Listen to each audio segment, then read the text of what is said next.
The gameplay trailer of the 4th chapter of Poppy Playtime was released today. We were shown a new character, Doey the Doughman. We saw new challenges prepared for us by the main antagonist of the chapter, Dr. Harley Sawyer.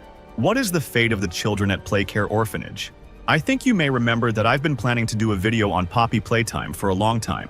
I think now is the best time to do it. The trailer begins with us seeing pieces of plasticine falling from the ceiling. The trailer begins with the introduction of a new character.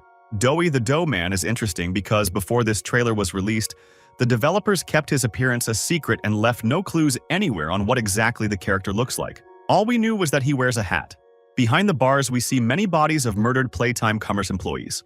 Next, we hear the voice of Poppy Playtime. She has been our ally throughout the previous chapters. However, there is one moment in the trailer that makes us question Poppy's purpose. Let's keep watching. Poppy says that the lower levels of the Playtime Co. building are a living hell, and the company intended it that way. The camera flies through the location from different angles. The facility looks like prison cells. It looks like Playtime Co. kept their failed experiments here. I think this was the location of a new enemy for Chapter 4 named Yarnaby. Dr. Harley Sawyer used other experiments to free him and the other imprisoned toys. In the next scene, we see one of the monitors with a creepy eye. Dr. Harley Sawyer uses it to communicate with the main character and observe him. An unknown voice says that Doctor is working together with Prototype. This voice belongs to Doey the Doughman. He will be our new ally in Chapter 4.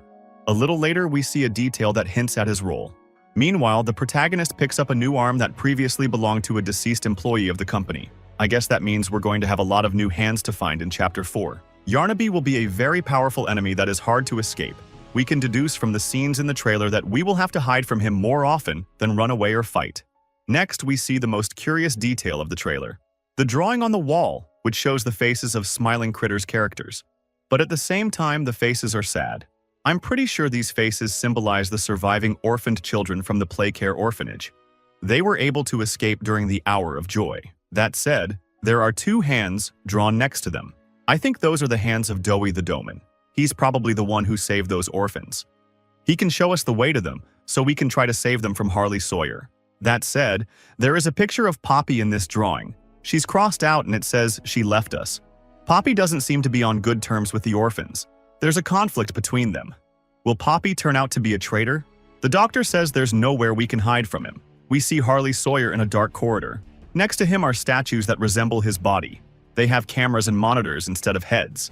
These are Harley Sawyer's new creatures that we have to escape from. Later, we see one of them close to the protagonist. He's frozen. It looks like these statues will pretend to be undead and attack suddenly. Then we see that we will have to shoot back with an orange hand from hordes of little nightmare critters. We see that we will have to run away from Pianosaurus and Yarnaby. In the final trailer, we see the fully formed body of Doey the Doughman. He greets us and offers to follow him.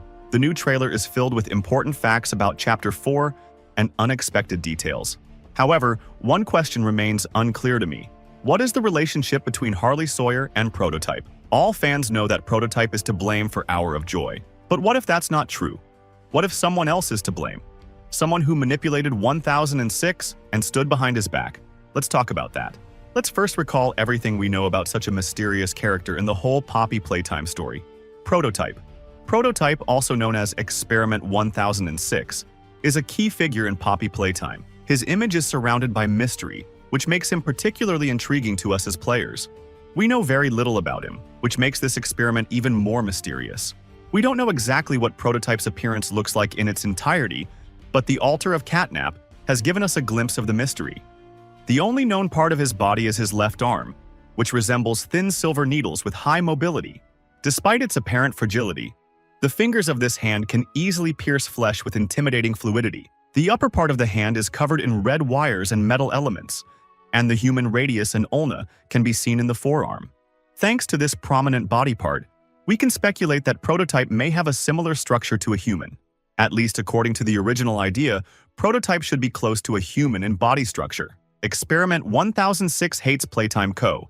and tries to escape at every opportunity, as can be seen in entry number 08502, where the scientist describes an incident involving Prototype. It is said that 1006 spent most of his time in his cell under constant surveillance.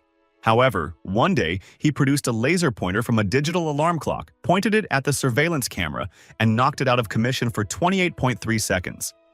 Using that moment, he hid in a blind spot, forcing the surveillance specialist inside. Attempting to escape through the door, he was stopped and locked in before he could make his escape. Also in 1989, Experiment 1006 managed to escape from his confinement, after which he took refuge at Playcare. There, he attracted an orphaned boy, Theodore Gramble, who had a reputation for trouble. Prototype often incited Theodore to acts of sabotage against the Playtime Co., but his attempts were unsuccessful. Prototype once gave Theodore the task of opening the maintenance door at Playcare using stolen GrabPack 2.0s and a green GrabPack hand devices. This was necessary to either allow other orphans to escape or Theodore himself to escape. However, due to his age and lack of skill, Theodore improperly reloaded the green GrabPack hand, was electrocuted, and needed medical attention. Despite the door being open, Prototype sacrificed his freedom to save Theodore. He carried the injured boy to Thomas Clark's office, who spotted them before Prototype was caught by the guards again.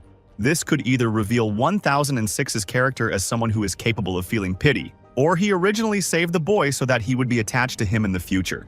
That Prototype may be partial to other experiments can be seen in tape 24,459. We hear a conversation between Prototype and Harley Sawyer, from which we learn about the experiment's ability to reproduce other people's voices, and that Prototype is probably unhappy with the company's experiments, and therefore asks the doctor if any of the employees feel remorse for the creations. Because Prototype was so hungry for freedom, many people assume that he organized Hour of Joy to free himself and other toys from the oppression of ruthless scientists who were torturing poor creations for their own gain. During this event, namely on August 8, 1995 at 10:45 a.m., when Kissy Missy was being transported to Playcare on the 11 a.m. train, Prototype and his allies rebelled against the kidnappers. The video footage shows Huggy Wuggy, Mommy Longlegs, Kissy Missy, and other toys attacking employees, killing them in various ways. As a result, almost everyone in the factory was killed and the survivors were forced to leave the factory. The toys called this uprising Hour of Joy and used the bodies of the dead to survive. However, what if I told you that Harley Sawyer could have been behind all of this all along? What if he was the one who was behind Prototype all along and used it to carry out his plan? First of all, let's talk a little bit about what Dr. Harley Sawyer was like. Due to his outstanding skills, Harley was accepted into the Young Geniuses program, but was excluded because Elliot Ludwig felt that the young man lacked humility, that he was working in the name of science, not humanity. Sawyer, however, saw this as a betrayal and came to view his former mentor as soft and narrow-minded. After his return to Playtime Co., the doctor, in order to prevent the company from going broke on lawsuits with employees who knew a lot, and simply to cut labor costs, becomes the founder of the Bigger Bodies Initiative. Dr. Harley Sawyer in Poppy Playtime is presented as a manipulative and cruel scientist.